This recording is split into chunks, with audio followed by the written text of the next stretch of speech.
ini adalah perampokan kedaulatan.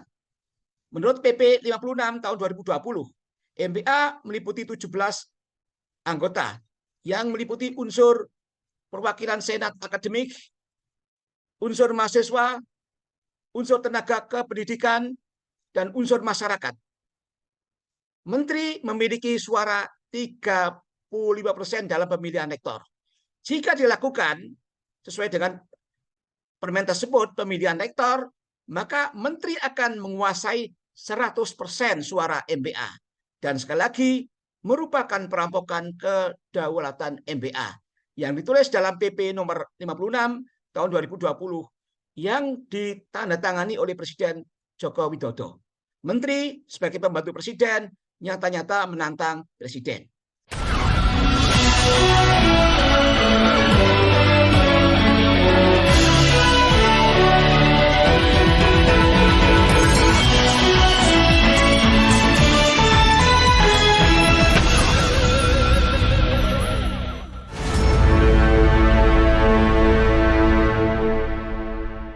Halo, apa kabar Anda semua? Assalamualaikum warahmatullahi wabarakatuh. Kembali berjumpa dengan saya, Hirsbuno Arif, dari Forum News Network.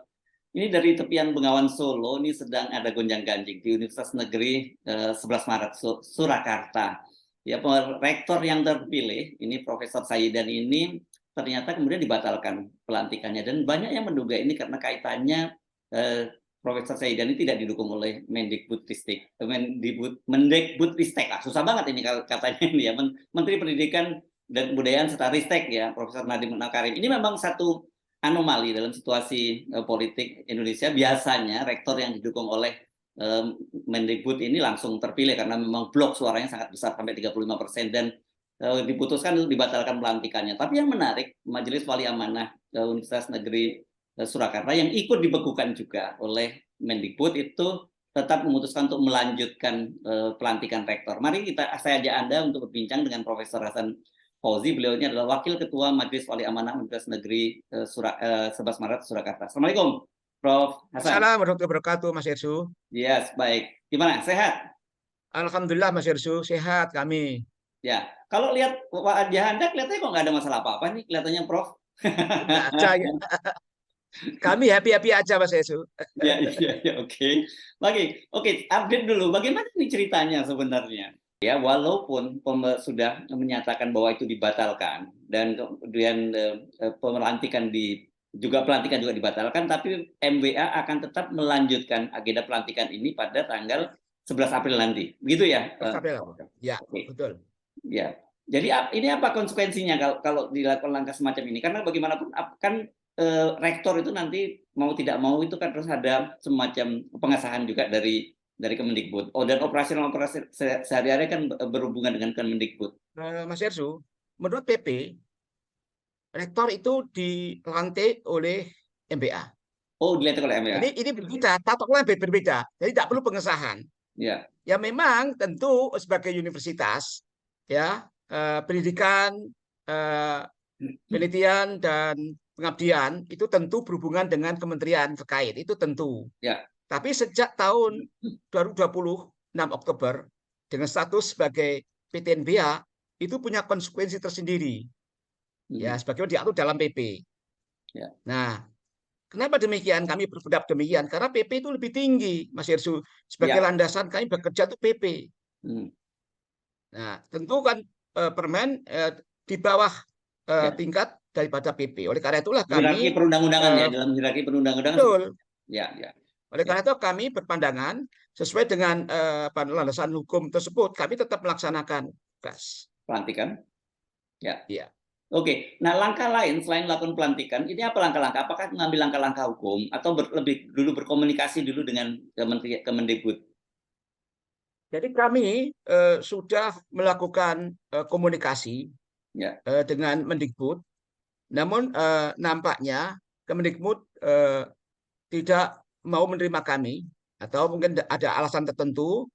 Nah, yang saya dengar katanya sedang dalam proses pemeriksaan. Loh, kalau memang sedang dalam proses pemeriksaan, loh kenapa kok diputuskan? Harusnya kalau ada proses pemeriksaan, kami itu diberitahu ada proses ada temuan apa, kemudian apakah betul kami bisa memberikan penjelasan kalau itu memang betul. Nah, kemudian baru nanti diambil keputusan. Ini kami belum pernah dikasih tahu, ya, belum pernah diundang untuk dimintakan klarifikasi apapun. Hanya kami mendengar katanya ada tuduhan kami itu curang, pelanggan. Nah, tapi tidak pernah ditunjukkan kecurangan apa. Setiap peraturan yang kami MBA lakukan itu selalu berdasar pada PP. Kami tidak akan mau melanggar.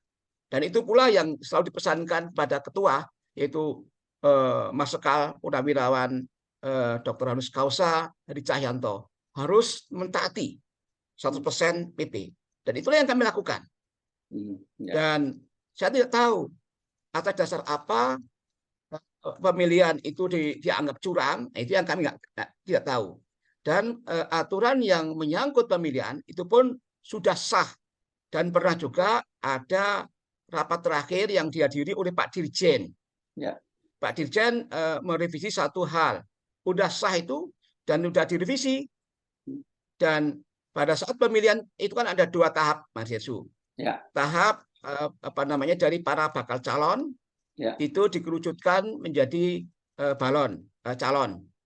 Dari 5 pada saat itu dari 8 yang mendaftar, akhirnya di dalam tahap 1 itu diambil 3. Dan semua dilakukan terbuka dan juga dihadiri oleh kementerian. Nah, ini yang Mas Heru sampaikan ini dalam common practice di Indonesia ini.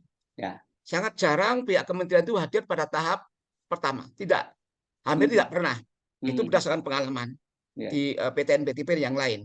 Nah, di kami itu dihadiri kementerian tahap 1. Ditongkrongin lah. Tahap 1 ya. Kira-kira gitu ya. Dikawal, ditongkrongin gitu ya. Iya, ditongkrongi. Ada bagiannya di kementerian. Ya, kemudian dari situ ketemu 3. Ya, yaitu Prof. Sajidan di nomor yang pertama. Kemudian di nomor kedua itu adalah Prof. Ayu, dan nomor 3 adalah Prof. Hartono dari Fakultas Kedokteran, Prof. Ayu dari Fakultas Hukum, Prof. Sajidan dari Fakultas Keguruan. Sudah. Kemudian dari 3 ini dilakukanlah proses bagaimana ada dalam tatip, ada penyampaian visi misi macam-macam ini ya, dan itu dihadiri oleh panelis. Semua berjalan, diliput oleh publik masyarakat maupun publik luar UNS. Nah, kemudian pada hari H itu 11 November tahun 2022 itu hari di mana pemilihan rektor akan dilakukan, yaitu dari 3 akan diambil 1. Kementerian juga hadir yang diwakili oleh Ibu Irjen sendiri. Setelah kemudian peraturan dan lengkap hadir 17 anggota termasuk Pak Ketua. Hadir 17 anggota, dilakukan pemilihan dan disaksikan oleh Panwas. Panwas dalam tahap 1 pun tidak ada memberikan keterangan apapun terhadap kecurangan, tidak ada dari Panwas, tidak ada keterangan apapun. Dan pada saat itu di dalam 11 November didapatlah suara. Dalam konteks ini Pak Menteri itu memiliki suara 35%. Yaitu kalau diartikan 9 suara. 9 suara ya. Kami itu punya 17 anggota Mas Heru. Kalau dibuat suara, maka total suaranya menjadi 25 suara. 25 suara, oke. Karena yang 9 itu adalah haknya kementerian, yaitu 35%. Nah, kemudian telah berlangsung pemilihan tetap dihasilkan dengan suara terbanyak adalah Prof. Sajidan. Yang pertama sebanyak 12. Kemudian Prof. Hartono dengan suara 11. 11 itu masuk 9 yang dari termasuk 9. Termasuk 9. Artinya cuma 2 yang memilih dia yang betul. Yang 2 ya. Oke. Kemudian yang Prof. Ayu yang tadinya itu ranking kedua sekarang hanya memiliki 2 suara. Oke. Nah, itu sehingga nomor 1-nya Prof. Sajidan, nomor 2-nya adalah Prof. Hartono, dan nomor 3-nya adalah Prof. Ayu. Semua dibuat berita acara, tanda tangan. 17 anggota termasuk dari kementerian yang diwakili oleh Ibu Irjen, Ibu Dr. Katarina. Semua tanda tangan semua. Dan atas dasar itulah maka dibuatlah SK penetapan. Yaitu karena SK penetapan dibuat oleh MBA bukan oleh kementerian, Mas Hersu, sesuai dengan tata kelola PTNBA. Maka dibuatlah SK penetapan, yaitu berdasarkan berita acara tersebut, yaitu menetapkan Profesor Sajidan sebagai rektor untuk masa bakti 2023-2028.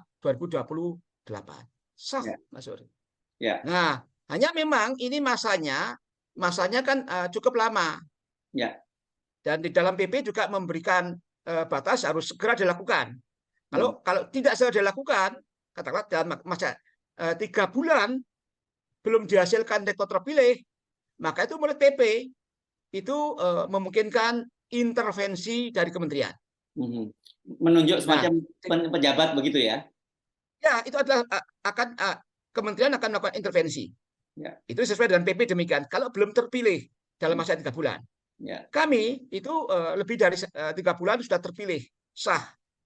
Sehingga tidak ada alasan untuk dilakukan intervensi dari kementerian. Selesai Mas Hersu, tinggal menunggu pelantikan tanggal 11.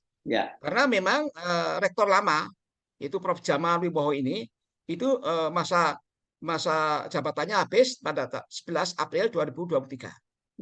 Sudah.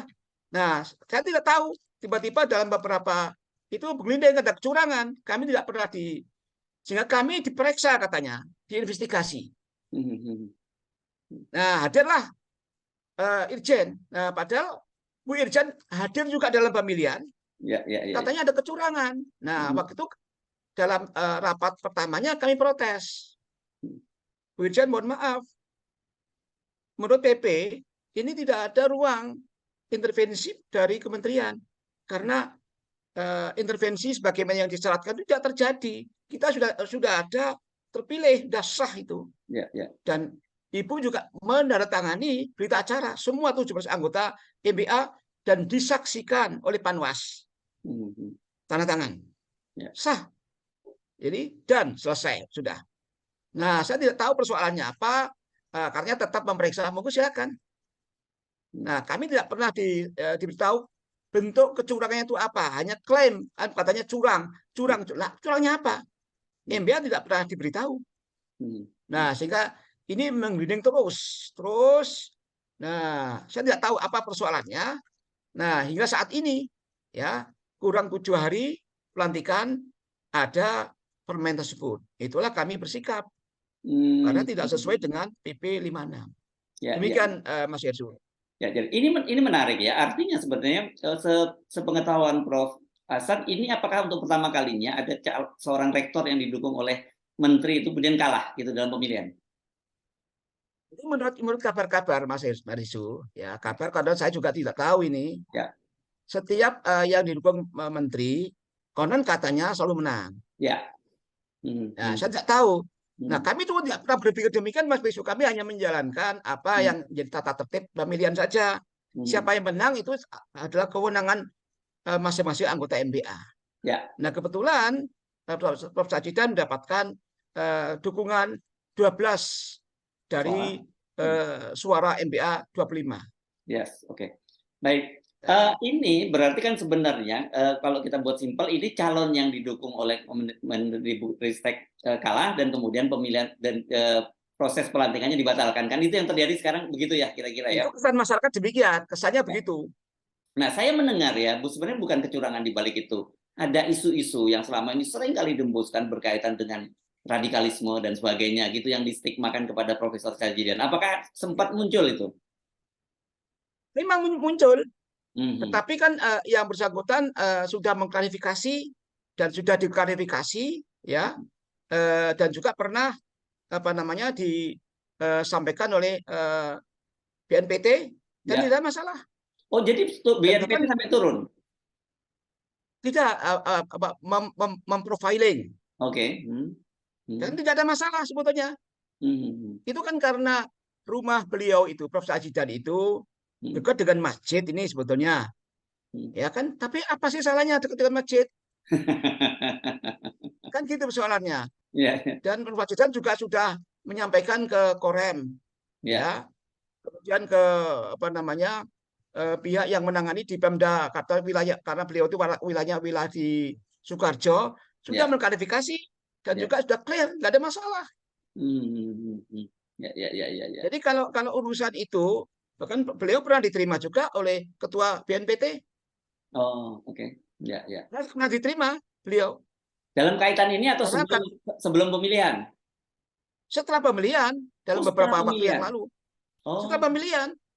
Karena saya yakin beliau Ketua BNPT bisa mau menerima itu karena sudah di profiling clear, nggak ada masalah. Saya yakin kalau profilingnya dari BNPT itu masalah, beliau tentu akan nggak mau menerima kan tentunya kan. Ya. Nah, karena sudah memprofiling, hasilnya clear, nggak ada masalah. Ya. Nah, kami nggak ngerti persoalannya apa. Jadi cuma disebut kecurangan, tapi kecurangannya dalam bentuk apa tidak mereka sampaikan gitu? Tidak pernah kami tahu. Hanya klaim-klaim curang, tapi kami tak coba tunjukkan deh. Waktu kami diperiksa, ditanya oleh tim dari Irjen yang katanya ada investigasi, tunjukkan curangan apa? Enggak pernah tunjukkan. Ya kami kalau tunjukkan ya kami ya sudah, kalau tunjukkan ya kami selesai. Hanya nanya prosesnya ini dah. Kalau proses bisa kami berikan, kami kan punya apa namanya buku Mas Hersu tentang pelaksanaan kegiatan. Nanti kami berikan kalau hanya proses ini. Kami tolong tunjukkan kalau kami diklaim curangnya di mana coba? Enggak pernah terjadi. Nah, katanya pernah di hotel. Loh, kami MBA ini kan punya 3 komisi, Mas Hersu. Itu komisi 1 yang membidangi manajemen universitas. Komisi 2 itu yang membidangi tentang perencanaan. Komisi 3 tentang Monef. Kami sering juga rapat di hotel. Komisi-komisi itu. Kebetulan waktu itu komisi Monef itu memang rapat di hotel. Tapi kami nggak ada berhubungan sama calon rektor terpilih, nggak ada waktu itu. Nggak ada. Kan ketiganya ini kan ya masih kolega sendiri kan, Mas Hersu. Ya Prof. Fajizan juga sama-sama kolega, Prof. Hartono juga kolega, Prof. Ayu sama walaupun lain berfakultas.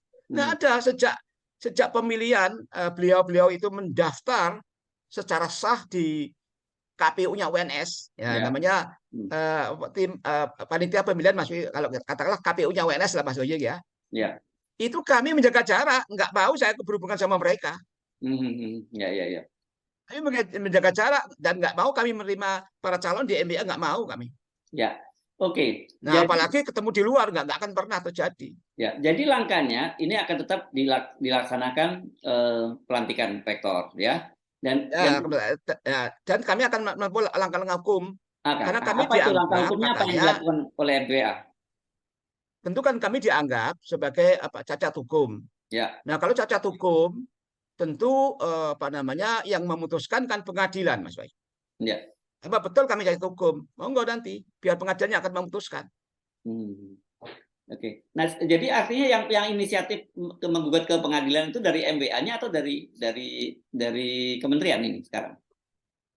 Jadi kan kami itu kan katanya dibekukan. Nah, kami akan melakukan perlawanan hukum tentunya kan, bahwa tindakan itu tidak benar, salah. Itu melanggar ketentuan yang lebih tinggi, yaitu peraturan pemerintah yang menjadi landasan kami, yaitu MBA.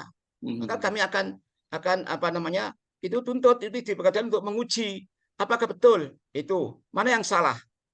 Ya, kalau kami dianggap salah dengan peraturan itu, maka kami uji biar nanti pengadilan yang menentukan. Ya.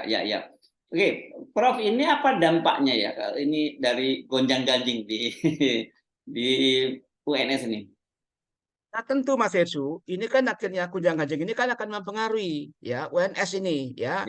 Nah, justru kami tuh heran, kenapa justru kementerian yang tidak berpikir lebih cermat ya, justru apa namanya membuat gaduhan itu sendiri ini.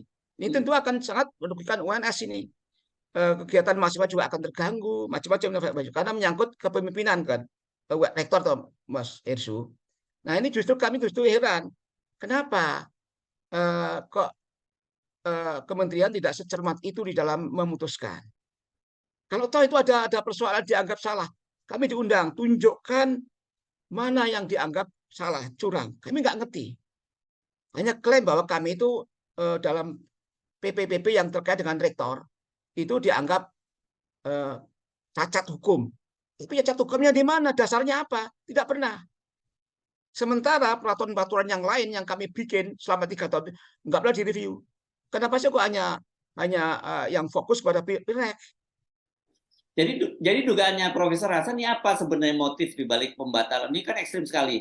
MBA dibekukan dan kemudian pelantikan dibatalkan. Kan ini saya orang bisa menduga dengan cara membekukan MBA, dengan begitu nantinya MBA tidak bisa melakukan pelantikan rektor, kan begitu? Iya, dukanya demikian Mas Ersu.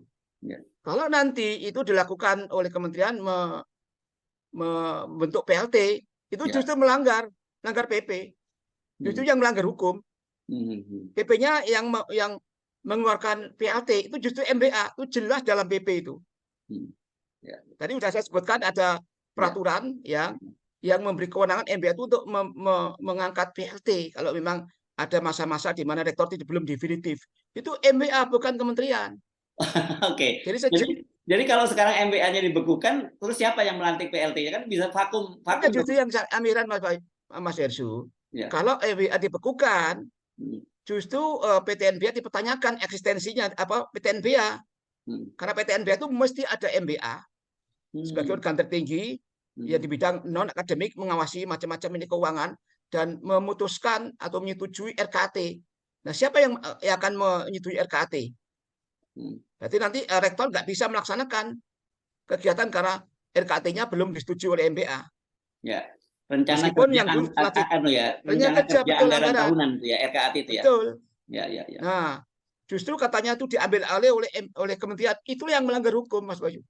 Batal demi hukum itu. Ya. Baik, kembali pertanyaan saya tadi. Jadi apa kira-kira motifnya ini sehingga sampai begitu drastis sekali langkah yang dilakukan oleh Kemendikbud ini? Motivasinya tentu kami tidak tahu, Mas Bayu. Cuman info yang beredar, sebagaimana Mas Bayu sampaikan tadi itu, Mas Hersu sampaikan tadi itu, kok ya mungkin seperti itu, Mas Hersu. Kami juga tidak tahu apa motivasinya. Tentu motivasinya membekukan MBA ini adalah cara kementerian untuk menghentikan rektor. Ya. Jadi target utamanya ini menurut kami MBA ini target utamanya sebenarnya rektor. Kami itu antara sebetulnya. Ya, sebetulnya kalau MBA sudah bisa dilumpuhkan, otomatis batal. Ya. Nah, tapi anehnya dilakukan dengan cara melanggar hukum. Ini yang saya tidak tahu pihak kementerian kenapa tidak secermat itu gitu loh. Ya, ini saya kira yang memang ini seolah-olah kan kami ini kan diberikan mandat oleh presiden. Ya. Nah, ini ada kementerian. Nah, seolah kan pihak menteri itu menantang presiden, seolah kan begitu, seolah-olah kan gitu kan. Ya. Oke, ini memang suara 30%. Sebenarnya ini kan suara 35% ini suara presiden gitu yang didelegasikan ke Mendikbud ya. Sebenarnya begitu ya. Iya, betul. Itu. Ini yang membuat banyak sekali kritik terhadap perguruan tinggi sehingga tidak mandiri gitu, dan tidak independen gitu. Dan memang praktek-praktek semacam itu terjadi ya, Prof. Drop-dropan semacam ini dan kemudian saya dapat informasi dari Dewan Profesor bahwa di kalangan Dewan Profesor itu sendiri hal itu dipertanyakan, Mas Hersu. Jujur tuntutannya Dewan Profesor yang saya dengar dari rekan ketua Dewan Profesor kami itu, nanti NWA Dewan Profesor itu menuntut agar 30% itu dihapuskan. Itu tuntutan dari Dewan Profesor. Nah, tapi kami serahkan kalau untuk merubah itu tentu harus merubah PP, Mas Hersu. Nah, yang merubah PP itu yaitu statuta itu adalah MBA bersama-sama dengan rektor. Ya. Oke. Saya dengar ini Prof dan rombongan ke Jakarta ya. Dalam rangka apa Prof ke Jakarta ini? Tadinya ini ke Jakarta ini kan dalam rangka untuk bisa berkomunikasi, bermusyawarah dengan kementerian, Pak Dirjen. Nah, nampaknya Pak Dirjen tidak mau menerima atau saya tidak tahu itu. Padahal sudah ada schedule yang difasilitasi oleh teman gitu kan untuk bisa bertemu. Nah, akhirnya kami nggak bertemu. Konon katanya kami dialihkan kepada Irjen. Ya, kami hanya ingin bertemu Pak Dirjen karena yang menandatangani itu kan Pak Dirjen di dalam suratnya itu kan, surat pengantarnya itu. Jadi kami dalam rangka untuk bermusyawarah, berkomunikasi lah. Ya. Nah, sebetulnya seperti apa? Kami ingin mendengar langsung sebetulnya. Ya. Oke, tapi sejauh ini respon kalau langsung Pak Nadimnya belum ada ya, respon dari. Belum ada. Ya, baik. Nah, untuk melengkapi wawancara ini sebelum saya mengakhiri perbincangan ini, Prof.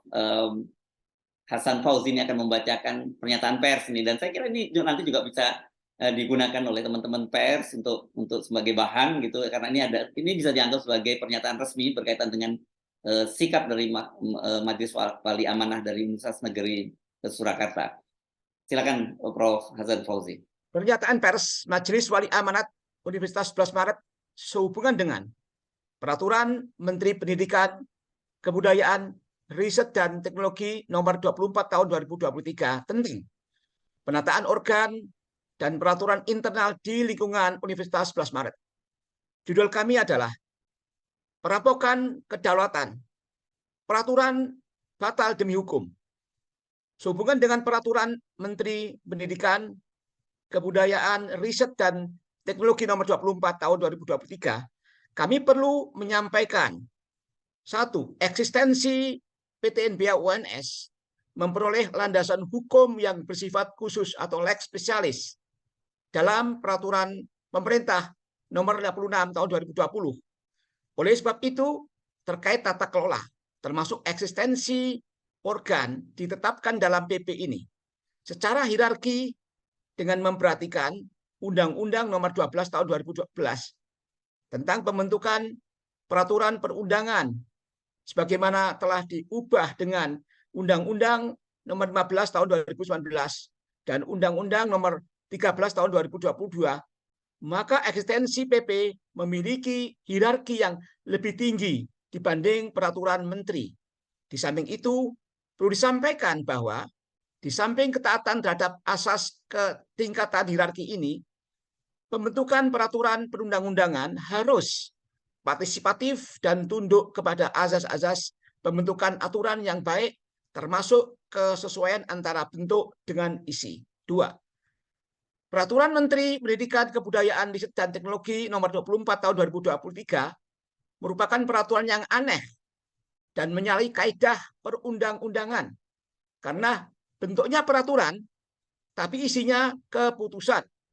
Menurut Peraturan Menteri Pendidikan dan Kebudayaan Republik Indonesia Nomor 3 Tahun 2021 tentang Tata Naskah Dinas Kementerian Pendidikan dan Kebudayaan, Pasal 1 Ayat 1, peraturan merupakan naskah dinas yang berlaku dan mengikat secara umum, bersifat mengatur dan memuat kebijakan pokok.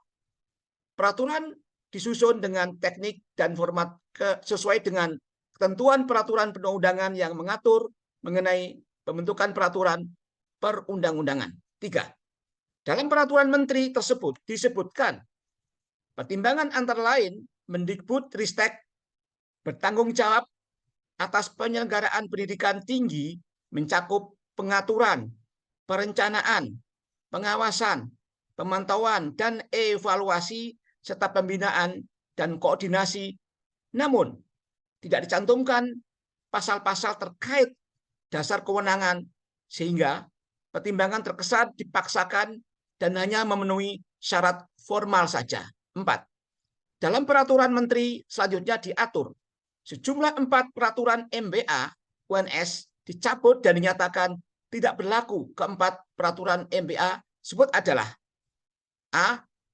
Peraturan MBA UNS Nomor 2 Tahun 2020 tentang pendelegasian wewenang ketua kepada wakil ketua untuk menandatangani naskah dinas. B. Peraturan MBA UNS Nomor 3 Tahun 2022 tentang tata cara pemberhentian rektor, pengangkatan wakil rektor menjadi rektor, dan mengambil penugasan wakil rektor menjadi pelaksana tugas rektor. C. Peraturan MBA UNS Nomor 7 Tahun 2022 tentang perubahan atas Peraturan MBA UNS Nomor 3 tahun 2022 tentang tata cara pemberhentian rektor, pengangkatan wakil rektor menjadi rektor, dan penugasan wakil rektor menjadi pelaksana tugas, dan penugasan wakil rektor menjadi pelaksana tugas rektor. Dan D. Peraturan MBA UNS nomor 8 tahun 2022 tentang tata tertib pemilihan rektor UNS masa bakti 2023-2028. Pencabutan ini tidak sah, tidak beralasan menurut hukum. Pencabutan tidak disertai dasar pertimbangan yang cukup, tidak merujuk pasal-pasal dalam peraturan perundang-undangan, dan tidak ada dasar dalam peraturan pemerintahan nomor 56 tahun 2020. Jelas ini merupakan tindakan sewenang-wenang dan tidak sesuai dengan peraturan perundang-undangan. Kementerian melakukan kemunafikan hukum dengan menuduh peraturan-peraturan MBA bermasalah, namun dengan cara yang melanggar peraturan.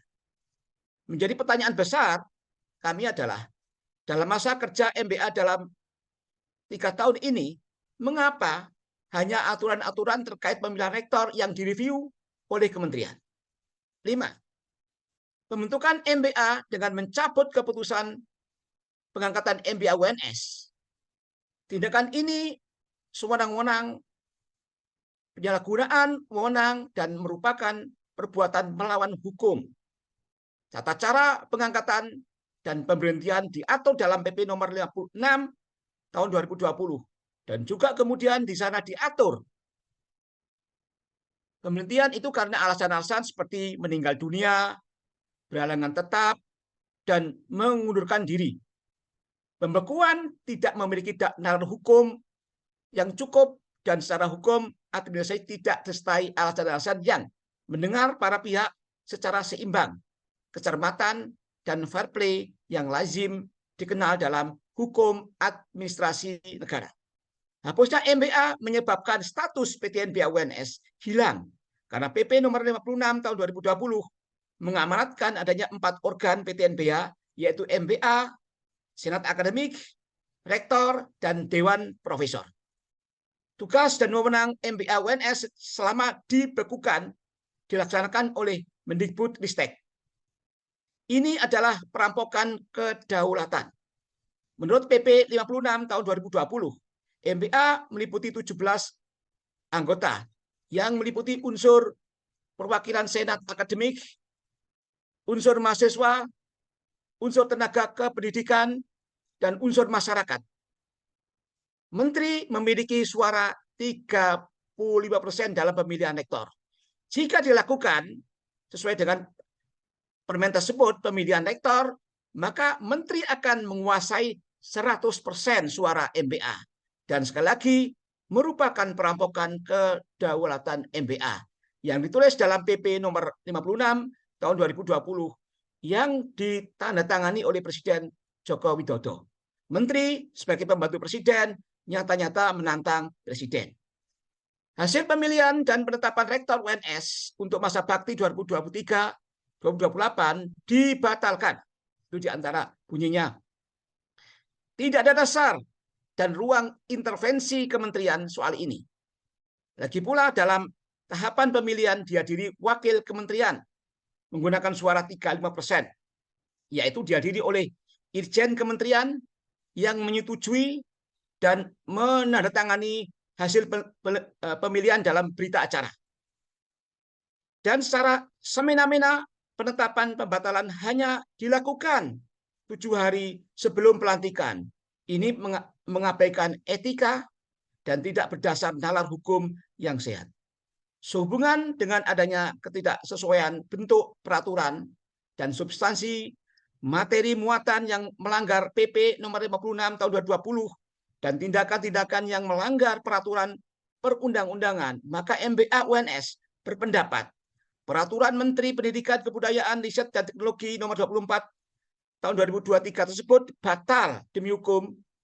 Terbitnya peraturan menteri ini telah membelah kohesivitas dan menciptakan kegelisahan tidak produktif yang mengganggu kegiatan belajar mengajar.